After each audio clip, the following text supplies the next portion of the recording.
Students, आज Taylor और Fayol की तुलना हम देखने वाले हैं क्योंकि ये बहुत बहुत इम्पॉर्टेंट टॉपिक है। पीएससी से लेकर बीए एमए एग्जामिनेशन तक, नेट एग्जामिनेशन में भी और एमपीपीएससी के कई पेपर में इस पर क्वेश्चन आया है टेलर और फ्योल की तुलना पर।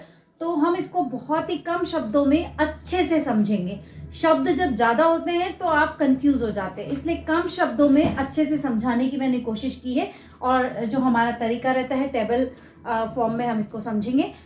उससे पहले मैं आपको बता दूं कि अगर आप मेरी जो ऑनलाइन एक्स्ट्रा क्लासेस होती हैं, जो डिटेल्ड क्लास होती है जिसमें आप फीस पे करते हैं, अगर आप वो ज्वाइन करना चाहते हैं तो टेलीग्राम ग्रुप में नीचे लिंक है।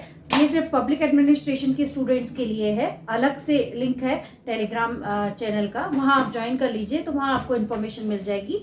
और अदर जो फर्स्ट पेपर के लिए तो जो स्टूडेंट हैं उनको तो फ्री क्लासेस मिल ही रही हैं, तो फर्स्ट पेपर की क्लासेस फ्री हैं। लेकिन जो पब्लिक एडमिनिस्ट्रेशन की डिटेल्ड क्लास आप अगर ज्वाइन करना चाहते हैं तो आप नीचे ज्वाइन कर लें या मुझसे कांटेक्ट कर लें। टेलर और फ्योल के अंतर को जब हम देख रहे हैं या उनकी तुलना जब हम कर रहे हैं तो आप और हम जानते हैं कि टेलर को हमने फादर ऑफ साइंटिफिक मैनेजमेंट कहा है या फादर ऑफ साइंटिफिक मैनेजमेंट माना जाता है टेलर को। तो साइंटिफिक मैनेजमेंट शब्द जब आ रहा है यानी कि टेलर की जो पूरी की पूरी स्टडीज हैं, उनका जितना भी पूरा सिद्धांत है वो सारे के सारे साइंस की बात कर रहे हैं। साइंस इन इंडस्ट्री, उन्होंने साइंस की बात की। वो कह रहे हैं जितनी भी इंडस्ट्रीज हैं वहां साइंस हो, इंडस्ट्री मैनेजमेंट में साइंस का यूज किया जाए। साइंस इन इंडस्ट्री मैनेजमेंट, ठीक है। लेकिन यहां आप देखिए, यहां फर्स्ट नंबर पर फ्योल, अगर इनकी तुलना में फ्योल को देखें तो उन्हें क्या कहते हैं? उन्हें कहते हैं फादर ऑफ एडमिनिस्ट्रेटिव प्रिंसिपल।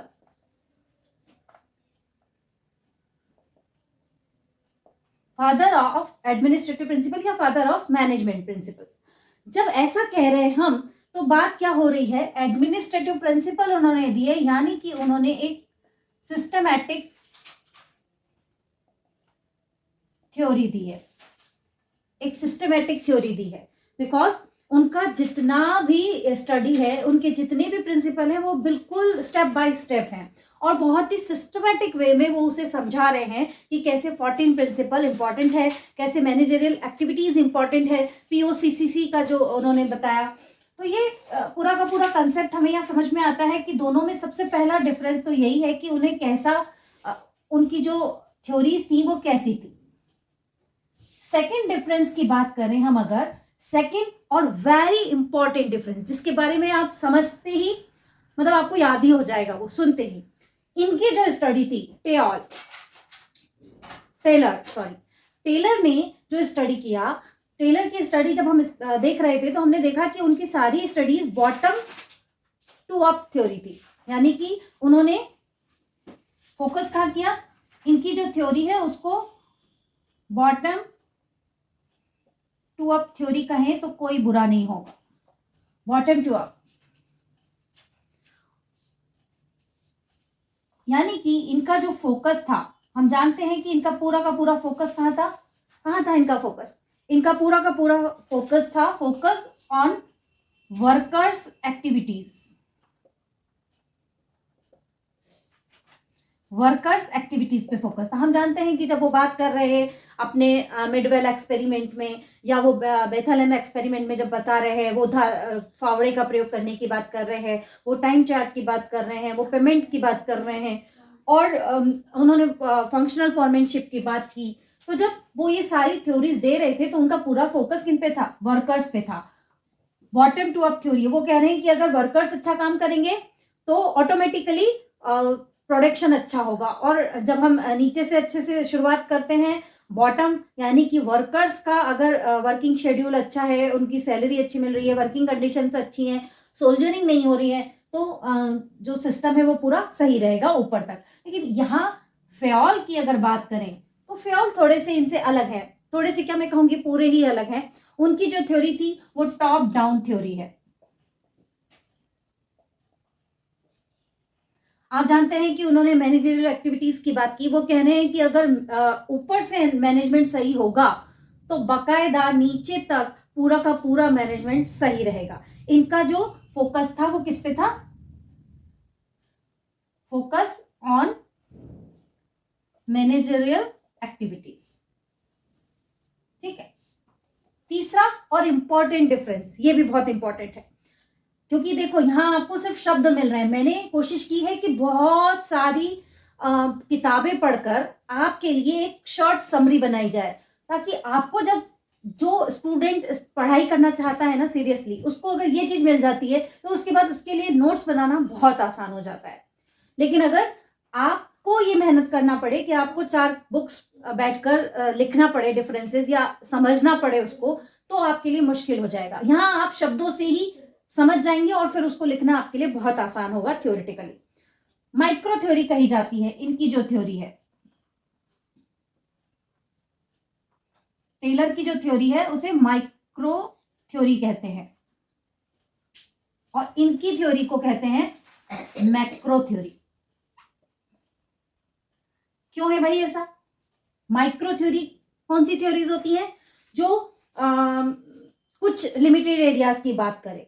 इनका जो एस्पेक्ट है ना वो माइक्रो एस्पेक्ट है, क्योंकि ये जो है पूरा का पूरा वर्कर्स पर फोकस कर रहे हैं। लेकिन अगर हम बात करें मैक्रो थ्योरी की, फेयोल की, तो फेयोल ने क्या करा, टोटल ऑर्गेनाइजेशन के लिए पूरे के पूरे सिद्धांत बना दिए। उनके जो सिद्धांत है वो पूरे ऑर्गेनाइजेशन के लिए हैं। वो मैनेजर्स के लिए भी सिद्धांत बना रहे हैं, वो वर्कर्स के लिए भी सिद्धांत बता रहे हैं।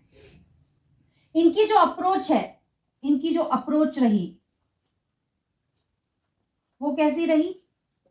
रिजिड रही। रिजिड का मतलब क्या होता है? कठोर, जिसमें संशोधन करना मुश्किल हो जाए, जिसे बाद में अप्लाई करने के लिए अगर मॉडिफाई करना हो तो बड़ा मुश्किल हो जाए। लेकिन इधर फेयोल की जो अप्रोच थी वो कैसी थी? फ्लेक्सिबल थी। फ्लेक्सिबल अप्रोच के साथ इनके सिद्धांत आए, जिनको वक्त के साथ अगर उन्हें मॉडिफाई करना पड़े तो कर सकते हैं। ठीक। देन यहां आप बहुत अच्छे से जानते हैं, हमने टेलर फंक्शनल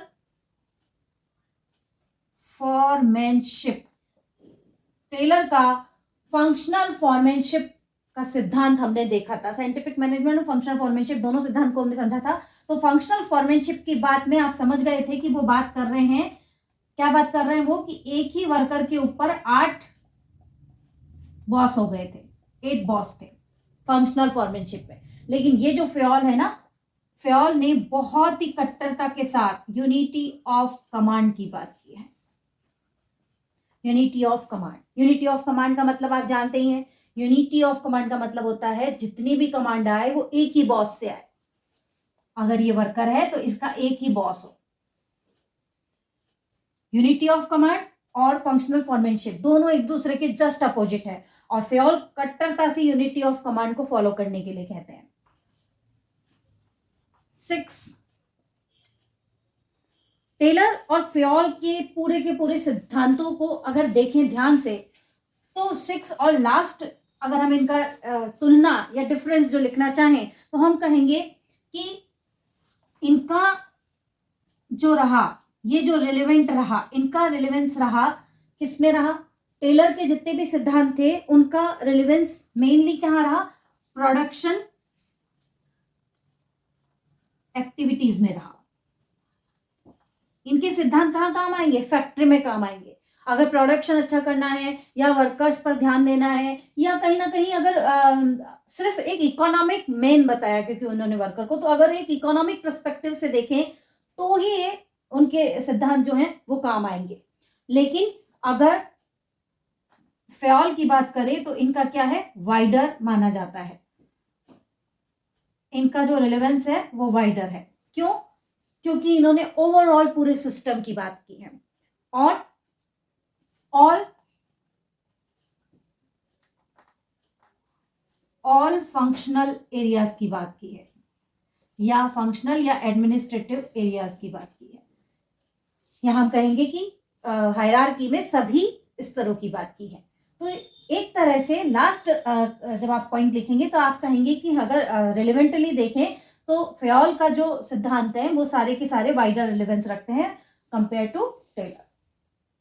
हालांकि दोनों के ही जो थ्योरीज हैं वो बहुत ही प्रमुखता रखती हैं और बहुत ही इन्हें फेमस माना जाता है, और आज भी हम अपनी बुक्स में इनको स्टडी कर रहे हैं। मैनेजमेंट एडमिनिस्ट्रेशन में इन्हें बहुत ही उत्सुकता के साथ पढ़ाया जाता है, क्योंकि इनके सिद्धांत कहीं ना कहीं बेस बनते हैं इस सारी नॉलेज के।